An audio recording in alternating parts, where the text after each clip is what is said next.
are here with Jess McKenna, who you can catch on Dropout TV and her podcast, Off Book, the improvised musical. Taran, Killam, who you can see in The Residence on Netflix and High Potential on ABC. And Tone Bell, who you can see on season 2 of Survival of the Thickest, streaming now on Netflix. Tone, I was telling you on the break, I love Survival of the Thickest. I watched the first season like 4 times. And I just started the second season. I know we have a clip that you brought. What can you tell us about season 2? For my character, I'm so excited about it because I got a little more real estate this time. You get a chance to see into Khalil's life a little more, not just hanging with the girls, which is important. I love that, but also you get to see his friends and his buddies and his journey through going to therapy now. So it was actually very fun, yeah. All right, let's take a look. Y'all ever been like sad, but like nothing is wrong? All right, Khalil, let's rapid fire style these fields, okay? All right, let's go. Have you been sensitive to criticism lately? I always been like this. Do you have trouble experiencing joy? Joy? What is that? Khalil, sounds like you need a therapist. A therapist? A therapist. Okay, and where would I procure something like that, okay? It's gonna be all right, y'all.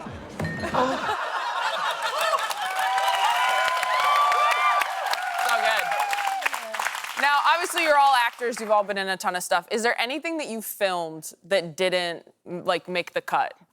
Yeah, a bunch of stuff, but some would say too much stuff. But actually, my very first job I ever booked, I didn't even really technically get to film. It was a non-union commercial for Charles Schwab. And the premise was, like, people, they spend too much money on things, so they wanted people telling their real stories, things they spend too much money on. And they would tell them to the real Charles Schwab, and he'd be like, well, it's time for you to invest. And they'd be like, thank you, Charles Schwab. So, like, 5 or 6 of us got flown up to San Francisco because you have to shoot it where Charles is. Oh, okay. Well, yeah. And you can't do different takes. You gotta be in front of Charles. Now, I didn't have a thing that I spent too much money on. I was very broke, struggling actor. Right. But they were like, Charles has this idea that young people, especially young women, spend too much money on coffee. So we want a gal who can do that. So can you be that gal? And so I booked that part to just be on call in case when Charles Schwab was filming the other ones, he was like, whatever happened to that idea I had about a gal who spends too much money on coffee? And they'd be like, right this way, Mr. So I got flown up there, got paid like I had filmed it, got put into wardrobe to just sit by in case Charles remembered he had this idea. And someone else in that commercial was Tone Bell.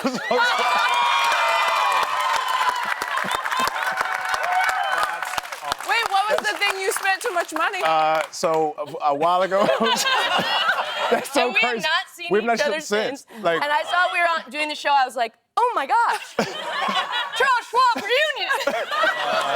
I saw it, I was like, yo, I know her from somewhere. It's been like 12, 13 years. Yeah. Oh my God. I think my thing was like, I used to be kind of a sneakerhead, and I had like, when I was moving from Dallas to LA, I had like this storage unit full of sneakers. So in the commercial, they set me up where it's like, I'm just at a desk with all my sneakers behind me inside of a box. Were they your sneakers? Yeah, they were, yeah. That you my brought? sneakers. Yeah. It was so dope. Oh my God. But yours made it to air. Mine did make it to air. Yours that made one made it to air. Taran, how about you? The one that I thought of scenes cut is, as you all know, I can tell because you look nervous to look me in the face, I was one of the evil inciting incident actors from 12 Years a Slave. And people don't know if they should clap. yeah. Everybody's looking at me for permission. And the other person in that film with me was Tone Bell. We're duplicitous, we're evil, we're soulless, we do this horrible thing, but there was an entire scene where me and Scoot McNairy, like the guys who were swindling Chiwetel's character, were traveling magicians. Yeah, that's what I thought. I thought it added something to the film. But apparently apparently, me and Scoot McNairy pulling handkerchiefs from our sleeves didn't set the right tone for the beginning of 12 Years a Slave. And I'd spent so much time like doing cups and balls and stuff like this, like period. And Chiwetel had to play violin. And when I saw it, all we did was sold him into slavery. Boring. Can you imagine being excited to check out the deleted scenes of 12? You're like, I gotta see more. I got to see more of this. This is a very bad joke, but like, you're like, are these your freedom papers? Like, I said it was a bad joke. Yes. My next trick, I will make your freedom disappear. Oh, it's time to play couch game. Sorry. The entertainment industry is all smoke and mirrors. Did you know we're all in hair and makeup right now? It's so dishonest. But tonight, we're getting something raw and real from our guests using our patented anxiety cam. I'm gonna ask you how you're feeling about something, and you're going to give me your picture-perfect TV response. Then I'm going to ask you to give me your honest truth into our anxiety cam. Taran, you're up first. Okay. How do you feel about air travel? Give me your TV response first. I love air travel. As a frequent flyer myself, I think it's incredibly a privileged time to live in, that we can travel the world and see exotic places that were never accessible to us before. I think that this feat of humanity, this invention, the willpower to defy physics, has really helped all of us learn the most important lesson of all, which is, it's a small world after all. Beautiful. Okay, now into the anxiety cam. Tell us how you really feel. We're gonna die! This is 60 tons of metal in the sky! And I'm trapped inside this disease box! And the in-flight movie is Sully! And I don't think the pilot realizes how loud the intercom is! And he's holding his mouth so close to the mic, and worst of all, he's trying to be funny! Just get me to Orlando! Oh my God, that was incredible. Oh, I hate it when they try to be funny. Okay. Tone, it's your turn. You're a stand-up, and I'm curious, how do you feel after a bad set? Well, sometimes you win some, you lose some. And, I went out there and gave it all I had, and I just wasn't on tonight. And, That's right. but hopefully, I'll come back the next time, and I'll give it the old college try, and just want to thank you all for showing up and supporting it either way. Not just a stand-up guy. Yeah. That's right.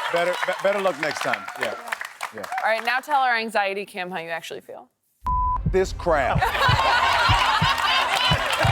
I hate this club. The sound is all, the sound is, why is there a damn blender in the back of the room?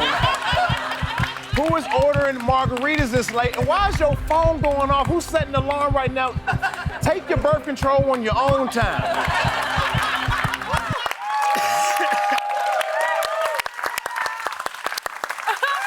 Oh my God, I want to know which club you were thinking about so bad. Oh, there's so many. There's so many. All right, Jess, it's your turn.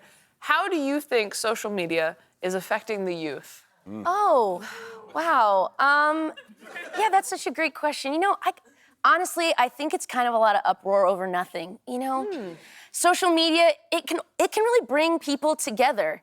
And I think we just have to give it time to really set in. I'm sure we were afraid of the radio at first and TV, and ultimately the longer we had it, it was a vital part of our community. And with loneliness on the rise, I think kids need ways to connect and find their community. And hey, let's be honest, learn some fun dance moves.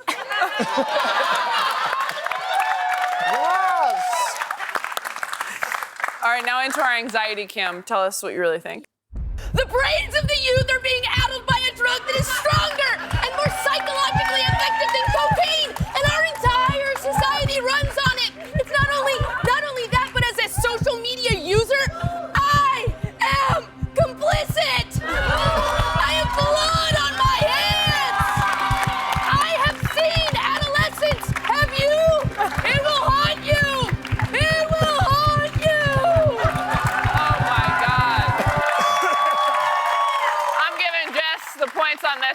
2,000 points to Jess. That was important. That was very important. When we come back, we're finding out who among us is a teacher. Stick around.